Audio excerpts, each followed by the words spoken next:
원나라란 원지역을 기반으로 천하를 장악해서 성립된 왕조가 원나라입니다. 그런데 우리는 몽골을 원나라로 알고 배워왔습니다. 현재까지 우리들에게 대학 교수를 포함해서 그 누군가가 중국 역사 왕조의 이름이 어떻게 만들어졌는지 정확히 설명한 것을 보신 적이 있으신가요? 단 한 번도 없습니다.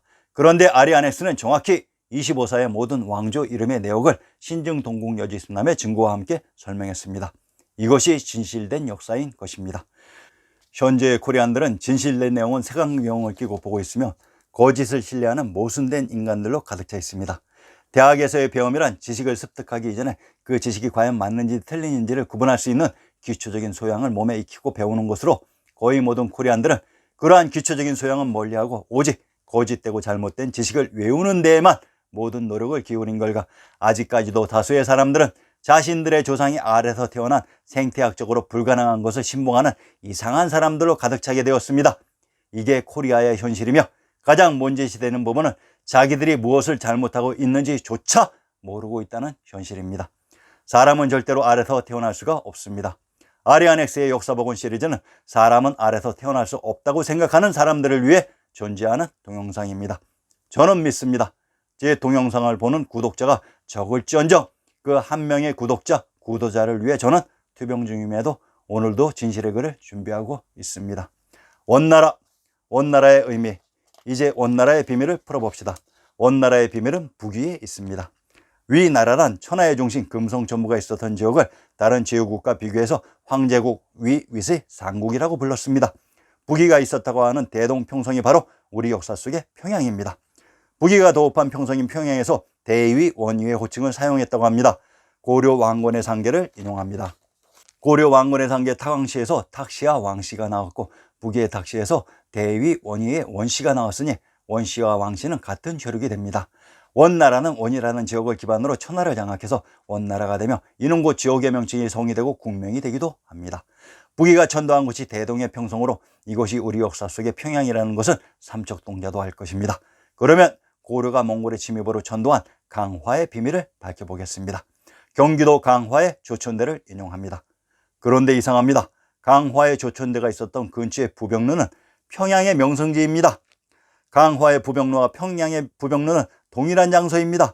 몽골의 침입으로 고려 왕실이 천도한 강화가 서해 바다의 섬이 아니라 역사 속 평양이었다고 신증동국여지승남이 증언하고 있습니다. 강화의 부병루가 장강에 임하였고 강화에 흐른 강 이름이 대동이라고 합니다. 장강은 긴 강이면서 장성에 흘렀던 강이 장강이 되기도 합니다. 대동강의 유래가 묻줄기로 강화의 형성에 나오는 대동강은 평양의 강으로 강화에 나오는 호경의 정체를 또한 살펴봅시다. 황제국 서주의 수도였던 호경이 평양이며 그곳이 강화에 등장했습니다. 이렇듯 고려가 천도한 강화가 평양으로, 평양의 고유 명칭 중 하나가 원으로, 그것을 기반으로 모신 정권을 제압해서 천하를 다시 장악하고 원나라가 되었던 것인데 역사 조작으로 인하여 몽골이 원나라로 둔갑했던 것입니다. 원나라란 원지역인 평양 강화를 기반으로 천하를 장악했으므로 고려가 천도한 강화의 세력이 원나라가 되는 것은 조대명의 기본 원칙입니다. 원태조는 고려의 원종이다. 고려 원종은 무신 정권을 종결시킨 죄왕으로 고려와 몽골의 동선을 살펴보며 고려와 몽골이 도읍으로 삼았던 또는 몽골의 주둔지의 변화를 정확히 구분해 보겠습니다. 고려의 무신 정권을 강화인 평양에서 종식시킨 인물이 바로 고려 황제 원종입니다. 자, 몽골이 등장한 이후에 중요한 연표를 정리해 보겠습니다. 1232년 몽골이 고려 침공 시작, 1233년 금나라 개봉 함나, 1234년 금나라 멸망, 1259년 카라코르민 고려 국관 개봉해서 아리크부케 대칸으로 즉위, 1260년 개평부인 개봉해서 쿠빌라이 대칸으로 즉위, 1268년 쿠빌라이 양양포의 무신정권 잔류 세력, 1269년 고려 원종 시기 강화인 평양에서 무신정권 종말, 1270년 개봉을 기반으로 삼별초의 반란 발생, 1270년 몽골 카라코르민 고려 국관 개봉해서 북부의 대도로 천도, 1270년 몽골이 대도로 천도하고 나서 고려의 황제가 신시개천의 무대 전부가 있었던 개봉인 개성으로 천도, 고려 황제의 천도 이후 명칭이 북경이 됩니다. 1271년 개봉해서 원나라가 개국되는 것임, 1276년 남성의 수도 임한 함락, 삼별초의 잔류 세력 모두 제거, 고려의 원정이 원지역인 강화인 평양을 기반으로 무신 정권을 종식시키고 새로 이 나라를 개국하니 그것이 바로 역사 속의 원나라였던 것입니다. 자, 상기의 동선이 보입니까? 몽골이 천황님과 첨부가 있었던 고려의 수도 개봉을 지키고 있다가 강화의 무신 정권이 종결되고 황제의 권위를 되찾자마자 몽골은 게다가 너머의 신도인 대도로 천도하고 고려의 황제가 천황님과 첨부가 있었던 개봉인 개경으로 천도해서 원나라를 개국했던 것입니다. 몽골이 개봉인 개성에 있었을 때는 개봉부였는데 고려 황제가 개봉인 개성으로 천도하고 나서 이곳이 개성이 개경 북경이 됩니다. 무슨 소리인가 하니 아래에서 설명드릴 것입니다. 고려 황제의 원종의 한자를 잘 보아주시기 바랍니다. 원나라의 원으로 이분이 원나라의 주인공이셨던 것으로 능호 소릉의 정체를 밝혀보겠습니다. 경상도 영천의 방명을 인용합니다. 소천소송 소양에 있는 능이 소릉인 것은 지리의 기본 상식으로 소천촌이 경상도 영천에 등장하는 이유는 소릉이 영천에 있었다는 입증이기도 합니다. 경상도 영천의 군명 순화는 방면에 등장하는 순훈과 일치되는 지명이며 귀성이란 하우인 김수로왕의 무대 구지로 이곳이 신시개천의 무대 첨부가 있었던 곳으로 결국 수도인 개봉에 능호가 있었던 것입니다. 고려의 수도 개경과 몽골의 대도의 상하관계. 몽골 집사에 그 나라에는 커다란 도시들이 수없이 많은데 그 각각의 어원상의 특별한 의미를 지니고 이름을 붙였다. 즉 지명에 의미가 있는 이름이 붙어있다는 뜻으로 그 도시들의 장관 등급은 그 도시들의 칭호에 의해 분명해지기 때문에 어떤 도시의 장관이 더 높은지를 놓고 논란을 벌이거나 칭호와 풍급은 다음과 같은 순서로 되어 있었다. 1급 경, 2급 도, 3급 부, 4급 주, 그리고 9급 촌입니다. 1290년대까지 마르코 폴로가 본 현재 우리가 알고 있는 몽골의 상도의 명칭과 그 풍급은 자신이 부르던 케메인프나 집사의 카이민프, 카이밍푸 혹은 케이밍푸였습니다. 즉 1급 경도 아니고 2급 도도 아닌 바로 3급 부였던 것입니다. 만일 그 당시 명칭이 상도였다 하더라도 2급의 도였습니다. 동문섬 17권에 나오는 설장수의 고추가뭉이라는 시입니다. 조선의 개국 공신으로 날리던 사람입니다. 조선의 개국으로 고려의 수도 개경송도가 황폐화되어 있는 것을 보고 그 감흥을 읊었던 것입니다. 고려 황제가 있었던 곳을 구제경이라고 하며 몽골의 칸이 있었던 곳이 개봉부 상도 대도라고 했습니다. 고려의 황제가 있었던 곳이 1급 풍계인 경이고 몽골이 있었던 곳이 이상급의 도와 부로 결국 몽골은 무신들의 세도가였을 뿐입니다. 고려의 황제가 있었던 창평의 군명을 밝혀봅시다. 전라도 창평의 군명 굴지는 고죽국의 지명으로 창평의 비밀을 밝힐 수 있는 누정을 인용합니다. 용담대, 현해 남쪽 1리에 있다고 했습니다. 전라도 창평의 용담에 있는 누각인 용담대가 있었다고 합니다.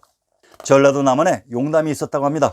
전라도 남원의 군명이 용성으로 천황님이 계셨던 곳으로 창평의 누정 용담대는 신시개천의 무대 천황님이 계셨던 용담의 누각으로 고려의 황도가 첨부가 있었던 곳에 있었던 것이고 그곳이 구제경인 고려 황제의 도시 북경이었던 것입니다. 자, 이제 고려 황제의 도시 개경 북경과 몽골이 주둔한 대도의 차이를 구분할 수 있겠는지요? 역사는 이렇게 복원시키는 것입니다. 몽골의 수도와 관련된 카라코름, 내몽골의 개평부 대도의 지명을 밝혀보겠습니다. 카라코름, 대당서역기의 카르칸트를 인용합니다. 주석의 원대의 화림으로 표기하였고 쿠빌라이가 북중국인 대도로 수도를 옮기기 전까지 몽골의 수도였다고 합니다. 화주에 있는 숲이 화림으로 이곳이 몽골 서정의 화레점이기도 합니다. 이 카라코름은 참 재미있게도 쿠빌라이가 1274년에 정복해서 상도로 삼기까지 몽골의 초기 수도로 삼았던 쌍성 총간부가 있었던 곳입니다. 고려사 원세에는 이곳이 영흥이란 이름으로 나옵니다. 영흥이라면 이성계가 태어난 곳이기도 합니다. 함경도 영흥의 군명이 쌍성과 하주로 이곳에 있는 숲이 화림이 되는 것은 지리의 기본 상식입니다. 참으로 이상하지요. 대당서역기 서역에 있었다고 하는 카라코름이 우리 역사 속 함경도 영흥이라고 하며 정확히 이곳이 몽골의 총간부가 있었던 쌍성이라고 합니다. 영흥의 군명 박평은 첨부가 있었던 박토라고 했습니다. 내몽골의 개평부, 내몽골 개평부 상도의 순으로 지명의 정체를 밝혀보겠습니다. 내몽골, 고려 왕건의 상계를 인용합니다. 무천을 내몽골이라고 합니다. 무천과 무주는 동일한 지명을 다르게 표현하는 방식으로 무주에 있는 하천이 무천이 됩니다. 전라도 강산의 군명이 무주로 전라도 강산과 평안도 개천은 익주의 군명이 중복되는 동일한 지명입니다. 평안도 개천의 군명을 조양이라고 합니다. 브리테니카에서 조양을 영주라고 합니다. 중화성시 통수에서는 무주에 있는 하천이 무천을 영주라고 합니다. 신증 동국여지 승남에서는 무주와 조양이 동일한 지명이라고 합니다. 그리고 브리테니카에서는 영주를 조양이라고 합니다. 왜 몽골 땅에 있었다는 지명과 중화성시 통소가 조선의 지리지인 신증동공여지 승랑과 일치되는 것인가요? 그것은 몽골 내몽골이 있었던 곳과 중화가 바로 고려였기 때문입니다. 이 몽골과 내몽골의 정치만 밝혀도 몽골 집사와 비사가 모두 조작되었다는 것을 이해할 수 있을 것입니다. 개평보 함의 연행록의 실제 경유지인 이호, 이주는 개봉의 지명으로 촉이라고 했습니다. 제111회 동영상을 참조하시기 바랍니다. 상도, 경상도 상주와 상도는 동일한 지명으로 이곳이 황제국 상나라가 있었던 상산으로 제후국 미작의 송나라가 있었던 개성의 송악이라고 했습니다. 개성의 군맥이 천부가 있었던 황도인 황제의 도시로, 그래서 다른 제후국과 비교해서 위윗의 상국이라고 했던 것입니다. 고려의 수도 개성, 고려의 수도였던 개성에 대해 차분히 복귀해 봅시다. 우선 개성의 건치 연역을 인용합니다.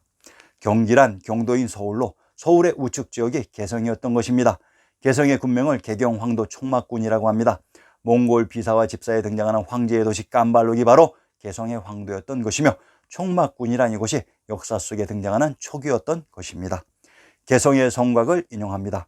개성의 외곽성 나성이란 나주에 있는 성곽으로 전라도 나주의 군명을 비단금자의 금성금산 진해라고 합니다.